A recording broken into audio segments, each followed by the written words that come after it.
But we will have to immediately, almost in parallel, transition to recovery, where we have to answer difficult questions. Should Black River be where it is?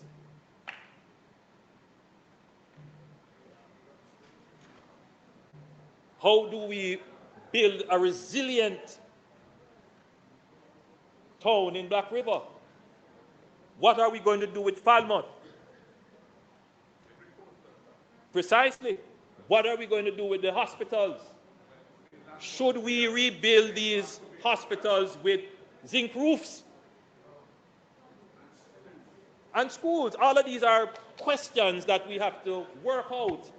And there are political issues involved, and so it really does need that kind of senior experienced politicians, statesmen who have been in the system long, who can help that conversation along in order to make these massive changes that are needed to make Jamaica resilient.